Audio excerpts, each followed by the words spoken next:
দাবি আদায় ঐক্য পরিষদ আমাদের পথ প্রদর্শক।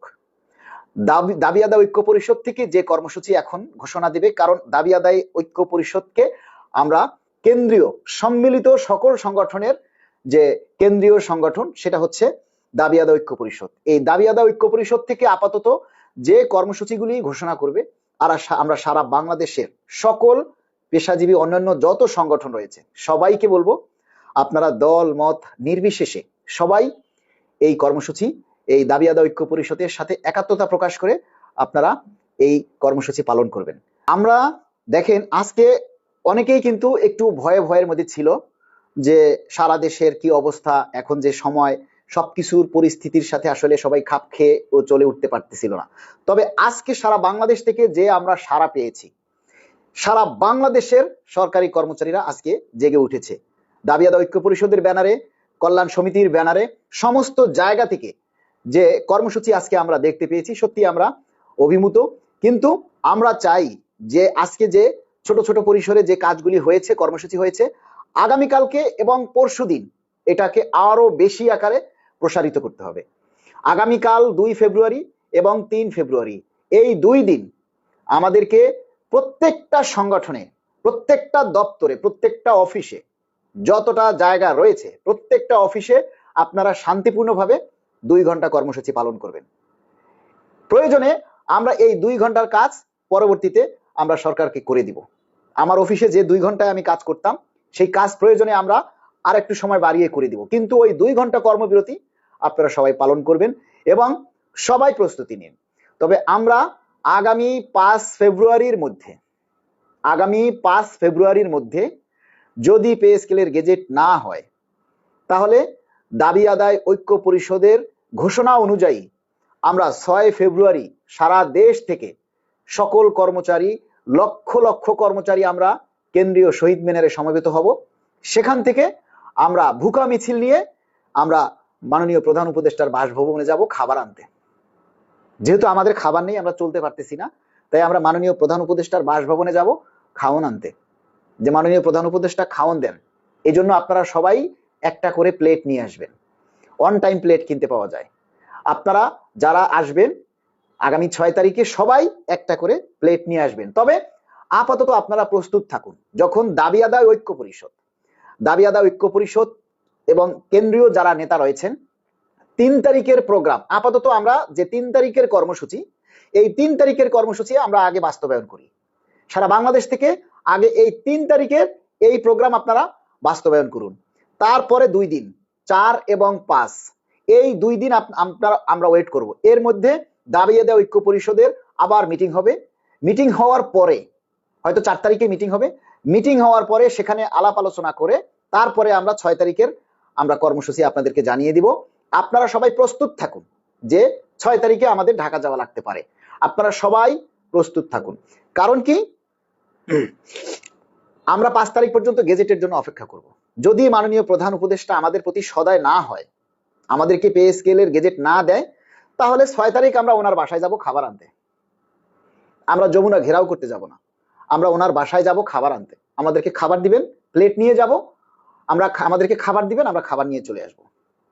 সবাই প্লেট নিয়ে আসবেন। আমরা আজকে সারা দেশের যারা আছেন এখানে যুক্ত আছেন সবার কাছে আমরা অনুরোধ করতে চাই, আপনাদের মাধ্যমে আমরা সরকার প্রধানকে আমরা অনুরোধ করতে চাই যে মাননীয় প্রধান উপদেষ্টা, আপনি যখন পে কমিশন গঠন করেছেন তাহলে এই পে কমিশন আপনি বাস্তবায়ন করে যান। আমরা যারা এই কর্মসূচি পালন করছি, আমরা কিন্তু একেবারে না পেরে, একেবারে অসহায় হয়ে তারপরে আমরা এখন এই বাধ্য হয়ে কর্মবিরতির মতো কর্মসূচিতে আমরা যেতে বাধ্য হয়েছি। এখন 3 তারিখ পর্যন্ত আমাদের এই কর্মসূচি চলবে। আমরা 4 তারিখ 5 তারিখ পর্যন্ত আমরা অপেক্ষা করব।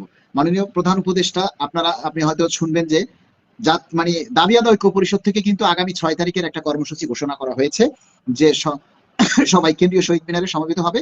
সেখান থেকে আমরা ভুকা মিছিল নিয়ে আপনার বাসভবনের মুখে যাব। তো আমরা কিন্তু সেই যে মানে 6 তারিখের যে প্রোগ্রামটা হবে সেটা কিন্তু সারা বাংলাদেশ থেকে লোকজন তাদের পরিবারবর্গ নিয়ে কিন্তু হাজির হবে।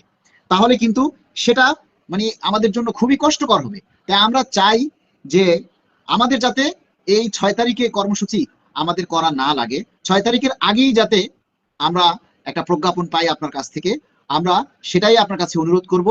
মাননীয় প্রধান উপদেষ্টা, আপনি জানেন যে আপনারা, আমি যেটা আপনাদের মাধ্যমে আমরা বলতে চাই সেটা হচ্ছে যে আপনারা মনে করেন যে আপনারা যদি এইটাই মনে করেন যে না বাংলাদেশের অর্থে, সরকারের অর্থের সমস্যা আছে, টাকার সমস্যা আছে, সেক্ষেত্রে কিন্তু আমরা বলেছি যে আপনারাই কিন্তু বলেছেন যে আংশিক বাস্তবায়ন করবেন, তাহলে আপনারা সেই আংশিক বাস্তবায়ন করে যান। আমরা অন্তত এতটুকু চাই, কাজটা চলা শুরু করে দেন, কাজটা চলতে থাকুক, আমরাও আপনার মাধ্যমে আমরাও পাইতে থাকি, আমরা যাতে কাজটা যেন বন্ধ না থাকে আপনার মাধ্যমে আমরা সেটাই বারবার আমরা অনুরোধ করতে চাই। আপনারা যদি এখন আপনার কাছে টাকা না থাকে যে না পে স্কেল দিতে পারবেন না, তাহলে পরবর্তী সরকার এসে টাকা কোথায় পাবে? এটা আমার প্রশ্ন। এখন এই সরকার যদি দিতে না পারে টাকার জন্য, আমার প্রশ্ন তাহলে পরবর্তী সরকার এসে টাকা কই পাবে? তারা তো আর আইসা নিজের বাড়িঘর জমি জমা বিক্রি করে তো আর আমাদেরকে পে স্কেল দিবে না। সুতরাং টাকা কোনো সমস্যা না, টাকা আপনারা কম দিন, আস্তে দিন, ধীরে সুস্থে দিন, আমরা মেনে নেব। আমরা চাই আপনার কাছ থেকে প্রজ্ঞাপন। আপনি যেহেতু আমাদেরকে আশা দেখিয়েছেন এবং এই কমিশন হওয়ার পর দ্রব্যমূল্যের দাম কিন্তু অনেক বেড়ে গেছে, সাংবাদিকরা অনেকভাবে ইয়ার করার কারণে আমাদের দ্রব্যমূল্যের দাম অনেক বেড়ে গেছে। তাই আমরা চাই যাতে এই আপনার মাধ্যমে আপনি অন্তত পে স্কেলটা বাস্তবায়ন করে যান, যাতে আমরা একটু স্বস্তিতে চলতে পারি। অনেক কর্মচারী আছে তারা চাকরির পরে ওভারটাইম কাজ করে, হকারি করে, যেটা আমাদের জন্য খুবই লজ্জার। এবং একজন সরকারি কর্মচারী হয়ে যখন হকারি করবে, তখন এইটা যদি সরকারের দৃষ্টিতে আসে, তাহলে অন্য মানুষ কেউ আর সরকারি চাকরিতে যেতে চাইবে না। সরকারি চাকরিতে গিয়ে যদি আমাদেরকে হকারি করে খেতে হয়, সরকারি চাকরি করার পর যদি আমাদেরকে পিঠা বানাতে হয়, চা বিক্রি করতে হয়, তরকারি বেচতে হয়, কিংবা যদি আমাকে অন্য একটা পার্ট টাইম জব করতে হয়, তাহলে সরকারি চাকরি করে লাভ কি? আর 10 বছরে বেতন বাড়ে না, কিন্তু 10 বছরে দ্রব্যমূল্যের দাম কিন্তু ঠিকই বেড়েছে। আবার অনেক সুদীজন আছে, বুদ্ধিশীল আছে, তারা কিন্তু অনেকেই বলে যে পে স্কেল দিলে নাকি বেতন বেড়ে যাবে। আরে ভাই, তাদেরকে বলছি এই যে 10টা বছর পর্যন্ত আমাদের বেতন বাড়েনি, দ্রব্যমূল্যের দাম তাহলে কেন বাড়লো? আমাদের বেতন বাড়েনি, তাহলে দ্রব্যমূল্যের দাম কেন বাড়লো? আমাদেরকে 15 সালের দ্রব্যমূল্যের দাম দেন, আমাদের পে স্কেল দেওয়া লাগবে না, কথা দিলাম। যে আমাদেরকে 15 সালের যে বাজার মূল্য যা ছিল আপনারা সেটাই দেন, তাহলে আমাদের আর পে স্কেল দরকার নাই। একটা অফিসে লোক থাকে 200 300, সেখানে দেখি আমরা আজকে যেটা দেখতে পেয়েছি যে 30 জন 40 জন 50 জন, বাকি লোক কোথায়? বাকি লোকেরা কোথায়? তাদের কি পে স্কেল লাগবে না? আপনারা এই নিজের অফিসে বসে যে কর্মসূচি, সেটাই আপনারা যদি পালন করতে না চান, আপনারা বলেন যে 2 ঘন্টা কাজ বন্ধ করে, তাহলে সেটা আপনারা পারেন না, তাহলে সারাদিন কাজ বন্ধ করে আপনারা কিভাবে চলবেন? এটা করা যায় না। আমরা চাই না সরকারি কাজে কোনো ব্যাঘাত ঘটুক, আমরা চাই না সরকারি কাজে কোনো হ্যাম্পার হোক। তাই আমরা 2 ঘন্টা কাজ বন্ধ রাখতেছি, কারণ 2 ঘন্টা কাজ বন্ধ রাখলে তেমন কোনো ক্ষতি নেই। এজন্য আমরা প্রথমে 2 ঘন্টা কাজ বন্ধ করেই আমরা সরকারকে জানাতে চাই যে না, আমরা আরো কঠোরে যেতে চাই। কিন্তু আমরা কঠোরে যেতে চাই না, আমরা চাই দ্রুত যাতে আমাদের পে স্কেলটা বাস্তবায়ন হয়।